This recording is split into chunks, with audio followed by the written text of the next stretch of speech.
Good evening. Continuing on with video number 3. Today, Saturday the 8th of October 2016. Actually now it's 1 o'clock in the morning, so it's actually the 9th of October, Sunday morning, but we'll carry on.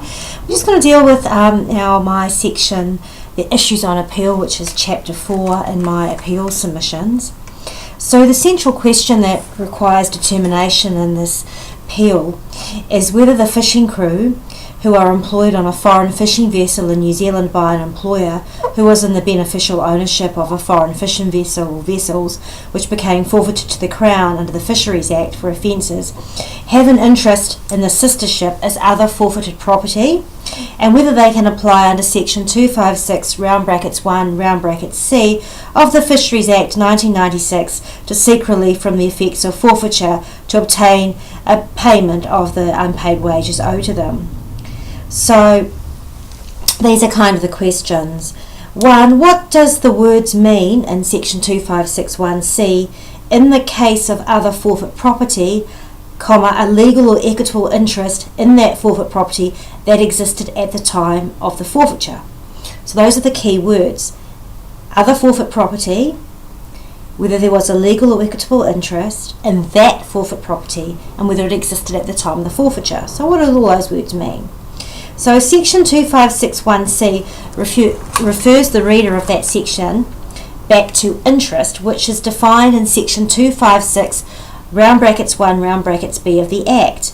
And the interest in those is further defined in 3 parts under subsection I, subsection little 2 and subsection little 3 of that Act, as being either an interest in ownership of the vessel that was forfeited, an interest that foreign fishing crew have in unpaid wages, or an interest in the costs incurred by a third party other than an employer for providing support and repatriation to foreign crew who are employed on the vessel. That's basically when the vessel sort of gets forfeited or something happens and you get foreign crew at port and they need help to get home, get an air ticket to go home.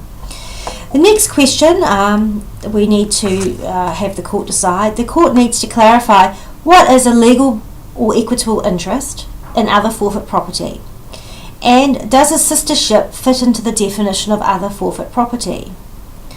So there are 3 central questions that need to be considered under section 2561 of the Act. First, do the second respondents, i.e. the 26 fishing crew that are part of this appeal, have an interest, and that's quotation marks, interest, because that has to be within the meaning of the action, as fishing crew and unpaid wages? I submit that yes, there is, that they are fishing crew and that they have unpaid wages and that they have an interest in the vessel because of that.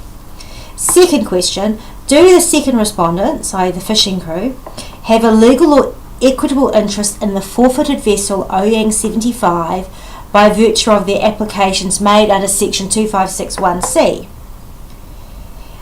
We submit that Oyang 75 is a fishing vessel and that it fits within the definition of property in the section. And we submit that yes, they have an interest, which is a legal or equitable interest, by the fact that they have unpaid wages, and that this is a wages claim that can be determined by the forfeiture court in the section 256 process. So that's an interest in that vessel because they do have unpaid wages and it's over property. The third question, so that's a really hot issue. That's like the whole court of appeal debate is going to go on about that. The third issue then is if the fishermen, or the crew, the second respondents in this case, have a legal or equitable interest in the unpaid wages in the forfeited vessel Oyang 75, did that interest exist at the time the vessel was forfeited? And we will be submitting that the answer is yes, because each of the crew member applicants, all 26 plus the extras 30, all have unpaid wages owing to them before vessel Oyang 75 was forfeited on the 21st of September 2012, because I've got wages outstanding for people from 2007 going all the way through to October 2011. So over that whole time period, which is before the vessel got forfeited, there's wages outstanding. so therefore it existed at the time it was forfeited. So there are the following sub-questions that the Court of Appeal has to consider. And basically these, in my submission, are simple issues and simple questions. And Mr. Squire, QC, on behalf of the Sajo Oyang Corporation, has been all tricky the way he's wording things. But these are basically the simple issues because it says so in the legislation. They are, 1A, are the second respondents, i.e. fishing crew, are my clients who have applied for relief from fishing fishermen, are they fishing crew? Our answer will be yes. There's evidence, and all the affidavits, there's an affidavit from every single one that they were employed as fishing crew. They've got work permits. I'm pointing them all as work permits to be deckhands. They were all experienced fishermen, and there's ample evidence to prove that. The second question then is, are there unpaid wages owing to the fishing crew? We answer yes. There's an evidential basis to support the claim of unpaid wages by the fishing crew applicants. The Court of Appeal doesn't have to decide the evidence on that, but we have an overwhelming amount of evidence about that, and that needs to go through to a determination hearing at the forfeiture court in our submission. So we're submitting that they're fishing crew and they have unpaid wages. The third thing is Oyang 75 a foreign fishing vessel? Because remember, we've discussed Oyang, the vessel being forfeited, and that to apply for relief from forfeiture under section 256(1), it has to be a foreign fishing vessel. And it is. There's evidence that proves that Oyang 75 is a Korean flagged foreign fishing vessel. So it's a foreign fishing vessel, Korean flagged. The next question, was Oyang 75 forfeited to the Crown to be within the definition of forfeited property as defined under section 256(1) of the Act? Well, yes, there's ample evidence to say that Oyang 75 was forfeited to the Crown. The Sajo Oyang Corporation admits that. There was a hearing about fisheries offences, all about that vessel, and it got forfeited. There's legal judgments about it. And therefore it fits within the definition of forfeited property because Oyang 75 was a vessel used in the commission of fishing offences by its captain. It was the property of the Sajo Oyang Corporation, who's the appellant in this case, at the time it was forfeited. So therefore, we're in on this one too.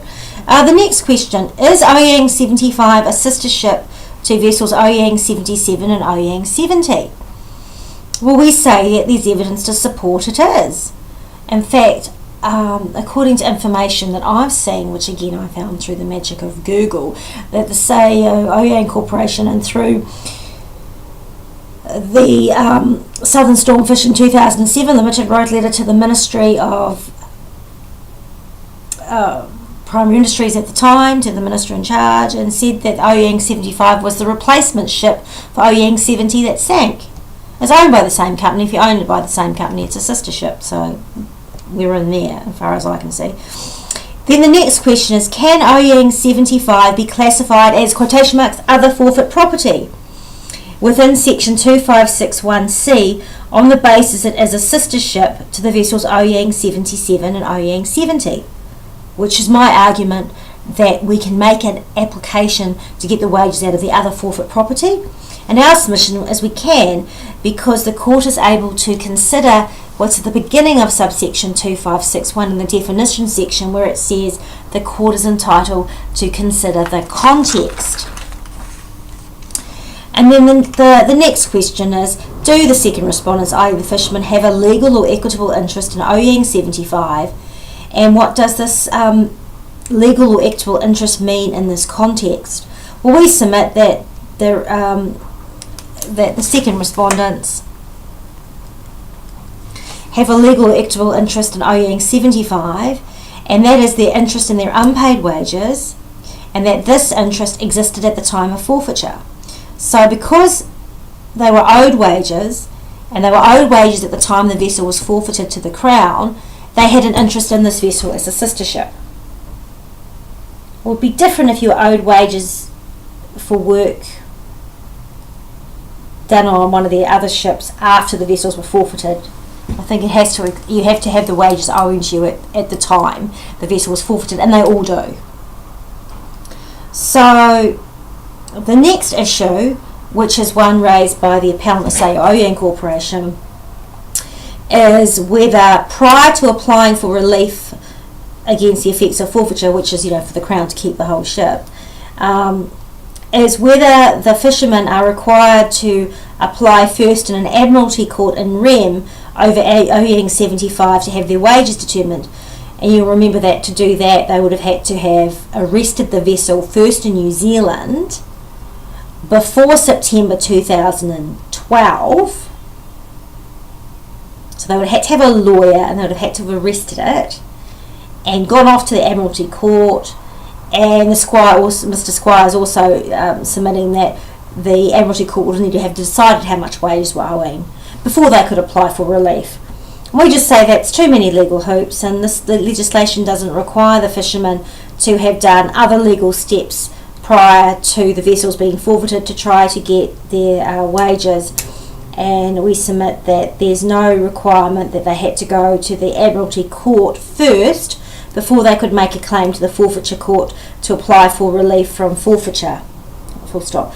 And so that's the end of my chapter and my submission, but I just think there's a few relevant points that we could follow up about that. I mean, there are circumstances where you could come to New Zealand and work on a vessel that becomes forfeited to the Crown for a fishing crime. That could happen really quickly. You could come into New Zealand, and within that first month of fishing, that vessel could be involved in quota offences. The Oyang vessels, in our circumstances, killed endangered species. It was a basking shark, for example, which my clients thought was a whale. I'm quite distressed about that. Overfishing, interfering with observers, concealing things on the documents, whatnot. So that could all happen straight away within the first month. In the Sajo Oyang Corporation prosecutions of the captains, there was an investigation. So say the offending happened really quickly within that first month, and the Ministry of Primary Industries was really on top of it and caught it really early when they came into dock and got all the evidence of it, then they could actually put a prosecution together really quite quickly. And what happened in the Sajo Oyang prosecutions is the captains and the officers didn't want to participate in their hearings, and they got convicted in their absence by way of formal proof, because the charges are finable only. I mean, they got really substantial fines, hundreds of thousands of dollars, but they didn't pay them and they never showed up for it. So by way of a formal proof process, you could actually have the trial really quickly, because they say, oh, well, we accept guilt or whatever, or we're not coming, and they prove it by formal proof. You could get that done within a few months, within 6 at least, because formal proof is quite a basic process. The prosecution put together affidavits, collect all the evidence together, put it all together and show the judge, and the judge has to be convinced on that evidence that the crime occurred. And witnesses might give evidence, but if the other side's not participating, they're not challenging anything, and then it's for the ministry to convince the judge, beyond reasonable doubt, that those offences happened. So that's a much quicker process than having to have a jury trial on a major criminal charge, or a more long-winded process if the captains or whoever was involved in the fishing crimes decided that they were going to defend them at a judge alone defended trial. Because getting a judge alone trial date in the district court, a challenge, it could be 6 months or a year or sometimes longer. But a formal proof, that could be dealt with really quite quickly, and often in a list court if there's advanced preparation. So that whole scenario could happen really within 6 months. And until the vessel's forfeited, that vessel could be just going around New Zealand carrying on fishing. Meanwhile, the fishermen are probably not getting paid properly. In our scenario, it being paid $200 a month, say that was continuing on, that's in this scenario as well, then they'd be owed the minimum wage. Then the vessel suddenly gets forfeited, and as what happened in a previous case in the 1990s with the Russian fishermen, once their vessels were forfeited, the Russians ended up having to sleep in these forfeited vessels, and no one was paying them. No one paid them any wages, and they were just stuck in New Zealand, sort of in decrepit conditions. And that could easily happen. You get back into the same situation, and there was no time for the Russians to go off to Admiralty Court and get their wages determined before the vessels were forfeited. Those vessels were forfeited before they were trying to go to the Admiralty Court in Personam to try to get the Russian company to pay them. That was a pretty sad kind of case. There was 106 Russian fishermen, and that case took over a year. 100 fishermen gave up, and only 6 people got to the end of a court case to have their wages awarded. That took over a year. So in regards to Mr. Squire's argument that you would need to go off to the Admiralty Court and apply in rem and get your wages determined before the vessels are forfeited, that in my submission puts lots and lots of loops and hoops and obstacles in the path of some pretty basic legislation that's saying, look, if you've got unpaid wages, you can make a claim for relief from forfeiture. You know, if vessels have been used in offending and you have unpaid wages, you know, make a claim. The vessels now belong to the Crown, so you should be able to make your claim over the company property of the vessels that have been forfeited. And I could see in this scenario, say with the Russians, where there were the 5 to 6 vessels all forfeited, is that you can get a vessel, for example, that might be a really nice one. For example, the Oyang 75 is a really nice vessel. It's a new one. It replaced the one that sank. But, you know, say you've got a fleet, one nice one, and a whole lot of rust buckets. You know, if they're forfeiting the rust buckets and the nice one, the rust buckets might not be enough to pay the wages. And yet, maybe the people on the nice ship don't make a wages claim because they're either happy with what they got or they don't get round to doing it. Or they don't know how to do it or they don't have a lawyer or whatever. And that nice ship's enough to pay everybody out. Why should they not be able to get paid when the rust bucket's not enough to cover it? Because that sets up another set of criminal offending as well, really, because there are scenarios where an employer, like a foreign fishing employer, brings in the workforce from Indonesia or New Zealand work permits, doesn't pay the minimum wage, engages in fishing crimes, breach of our legislation. Rather than the company getting prosecuted, the captains are getting prosecuted. The captains just go home to Korea, get fined money that they never pay. The vessels are rust buckets, don't pay the wages. The government confiscates the rust buckets, which aren't enough individually to pay the crew on them. Yet they manage to get redemption of a forfeited ship that's a nice one, and they go off and keep the money for that, and then you just get left with everybody else unpaid because the other rust buckets were needed to pay for the costs of the prosecution and the investigation into the fishing crime. So it actually can set things up for some quite serious offending there. So as far as I can see from the wording of section 256, which we talked about in the earlier second video, it's a really simple section. So you can apply for relief against the effects of forfeiture if you've got an interest in forfeit property. What's forfeit property? Property used in the commission of the offence. There's a big drama in this case about the fact that the people didn't work on one of these vessels. They worked on on the other ships. So this legislation does have, though, these magical keywords, if the context otherwise requires. Oh, I can't see, sorry. So thinking about the context and the fact that the forfeiture comes out of criminal offending, the mischief that the legislation is trying to remedy is the problem of the unpayment of wages. And the Fisheries Act is quite clear. In section 103, it is setting out that the fishermen must be paid the New Zealand minimum wage per hour. And that was directly put in because when the Russian case happened in the 1990s, the Russians dodged it. You know, they tried to dodge who was the employer So there was a dispute about whether the Russian owner was the employer or the New Zealand charter partner was the employer. So New Zealand were like, well, that didn't work very well, did it? We'll change the law and we'll make it that the owner is the employer. And the reason they did that really is because you want security to pay the wages, and the security has to come out of the ship. Because if you have any problems with the employer, if he goes bust, bankrupt, doesn't pay, or his vessel's forfeited, you want to be able to take action over the ship. The ship is the only trustworthy resource, really, that you can use to get the wages, because you can sell it.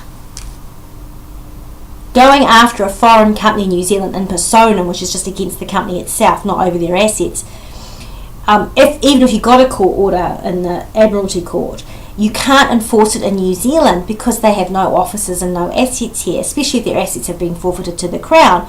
So you then have to trot off to Russia or Korea or wherever it was the foreign owner came from, engage other foreign Korean lawyers, whatever, to try to get it. And they don't have any money because they haven't been paid.